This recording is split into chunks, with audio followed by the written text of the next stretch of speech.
السلام علیکم دوستو، میں ہوں بدر الدین اجمل۔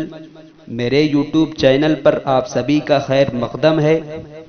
آج میری تقریر کا موضوع ہے جہیز۔ اگر آپ میرے یوٹیوب چینل پر نئے ہیں تو پلیز سبسکرائب کیجئے، شیئر کیجئے، اور اگر آپ کو میری تقریر اچھی لگے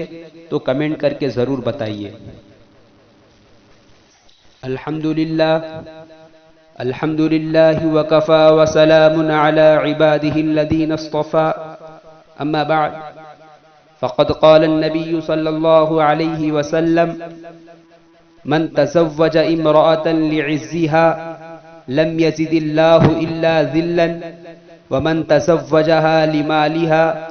لم يزد الله إلا فقرا،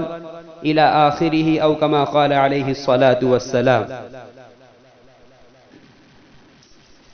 میرے محترم بزرگوں، میرے دینی بھائیوں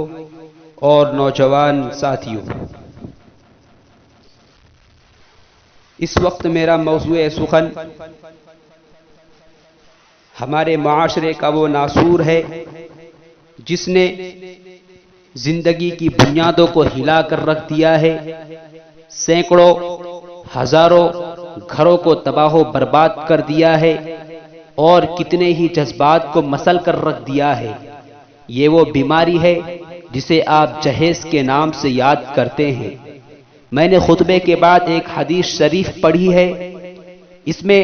حضور پاک صلی اللہ علیہ وسلم کا پاک ارشاد ہے کہ جو شخص عزت حاصل کرنے کے لیے شادی کرے گا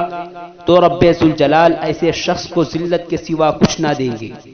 اور جو شخص مال کے لالچ میں شادی کرے گا تو اس کو فقر و فاقہ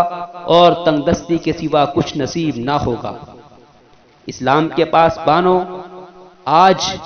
ہمارے ہندوستان کے اندر اور خاص طور سے ہمارے معاشرے میں جہیز ایک ایسا ناسور بن گیا ہے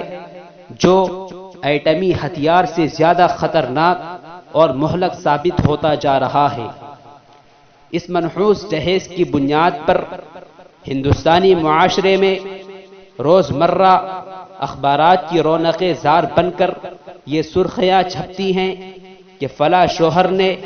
اپنی سسرال والوں سے بائک، فور ویلر نہ ملنے پر اپنی نئی نویلی دلہن کو جلا دیا، فلاں شخص نے مزید جہیز کا مطالبہ پورا نہ کرنے پر بیوی کو موت کے گھاٹ اتار دیا۔ عجیب ماجرا ہے حضرات، دیکھیے، داماد مانگتا ہے خیرات، دیکھیے۔ ہندوستان کے نوجوان ساتھیوں، اخبارات کی یہ سرخیاں ابھی غیر قوموں ہی کے بارے میں نظر آتی تھی، مگر افسوس صد افسوس کہ رفتہ رفتہ ہمارے اسلامی معاشرے کے اندر بھی یہ وبا پھیل چکی ہیں۔ آج اخبارات کے اندر جہیز کے لیے بھینٹ چڑھنے والی کہیں فاطمہ، کہیں رضیہ، کہیں شبنم، کہیں فرزانہ،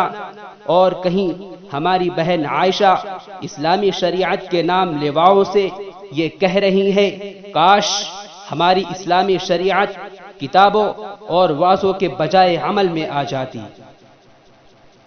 پیارے دوستوں اور اسلام کے نوجوانوں، عورت رب ذوالجلال کی جانب سے عطا کردہ وہ حسین تحفہ ہے جس نے انسانی زندگی کو رعنائی بخشی۔ اسی عورت کے دم سے نظاروں میں خوبصورتی پیدا ہوئی، اسی معصوم کلی نے حضرت آدم علیہ السلام کی زندگی سے خوف و وحشت کو دور کیا، مگر ان تمام باتوں کے باوجود ظلم و ستم کی تاریخ شاہد ہے کہ اس دار فانی میں جتنے مظالم برپا ہوئے ہیں ان میں زیادہ تر صنف نازک ہی پر کیے گئے ہیں۔ اس بے رحم سماج نے عورت کو جس نظر سے دیکھا ہے وہ نہایت ہی قابل مذمت ہے۔ تاریخ عالم اس دردناک واقعات سے بھری پڑی ہے۔ کبھی حضرت مریم کو دنیا والوں نے محتم کر کے جنگلوں کی خاک چھاننے پر مجبور کیا، تو کبھی نمرود نے اپنی بیٹی کو ایمان لانے کی پاداش میں آگ میں ڈالا، تو کبھی عرب کے جاہل معاشرے نے لڑکیوں کی پیدائش کو اس قدر منحوس تصور کیا کہ ان کو پیدا ہوتے ہی زندہ درگور کر دیا جاتا۔ ہندوستان کے نوجوان ساتھیوں، آج بھی ان معصوم دو شیزاؤں پر ظلم و ستم کے پہاڑ توڑے جا رہے ہیں، جبر و تشدد کی خاردار جھاڑیاں ان کی راہ میں حائل ہیں۔ آج بھی ان عورتوں کے ارمانوں کا خون کیا جا رہا ہے۔ غریب گھرانوں کی بچیوں پر خدا کی زمین اپنی وسعت اور کشادگی کے باوجود تنگ ہو رہی ہے۔ ساری دنیا پر یہ بات روز روشن کی طرح عیاں ہے کہ جس گھر میں لڑکی جوانی کی دہلیز پر قدم رکھتی ہے، اسی وقت سے والدین کی نیندیں حرام ہو جاتی ہے۔ زندگی کا ہر لمحہ سانپ بن کر ڈسنے لگتا ہے۔ ایک طرف لڑکی کی اٹھتی ہوئی جوانی ہوتی ہے تو دوسری طرف جنسی بھیڑیوں کی اٹھتی ہوئی نگاہیں ہوتی ہے تو تیسری طرف پڑوسیوں کی چیمی گوئیاں ہوتی ہے۔ والدین اس گلاب کے پھول کو سجانے کے لیے جب کسی لڑکے کی تلاش کرتے ہیں تو جہیز کے مطالبات ان کے ارادوں کو وہی مسمار کر دیتے ہیں۔ ارے جہیز کے ٹھیکیداروں، کان کھول کر سن لو، ذرا دیکھو سید الانبیاء، تاجدار بطحہ، احمد مجتبی، محمد مصطفیٰ صلی اللہ علیہ وسلم کی پیاری اور لاڈلی بیٹی حضرت فاطمہ رضی اللہ تعالی عنہا کا عقد مسنون کس انداز سے ہوتا ہے کہ جسم پر جو چادر ہے اس میں 16 پیبند لگے ہوئے ہیں، اور بنت رسول ہونے کے باوجود پیادہ پاشیر خدا حیدر کرار رضی اللہ عنہ کے گھر کی جانب روانہ ہو رہی ہے، اور جہیز میں ایک بستر، ایک چکی اور ایک تکیہ، 2 مٹکے پر مشتمل مختصر سامان حضرت علی رضی اللہ تعالی عنہ کو پیش کیا جا رہا ہے۔ آج ہم یہ کہتے ہیں کہ ہمارا بیٹا ڈاکٹر ہے،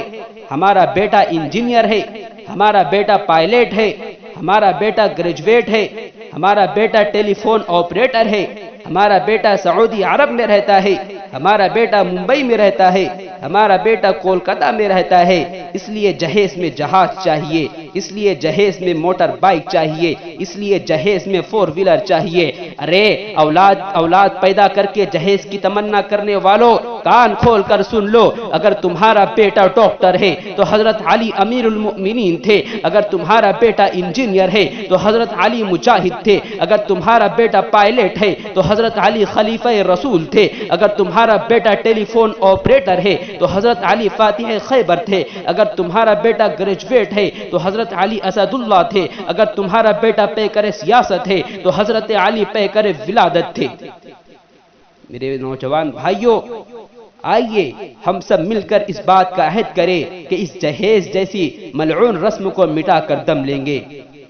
یہ سنگراں جو حائل ہے رستے سے ہٹا کر دم لیں گے، یہ سنگراں جو حائل ہے رستے سے ہٹا کر دم لیں گے۔ ہم پھول بھی ہیں تلوار بھی ہیں، باطل کو مٹا کر دم لیں گے۔ وما علینا الا البلاغ۔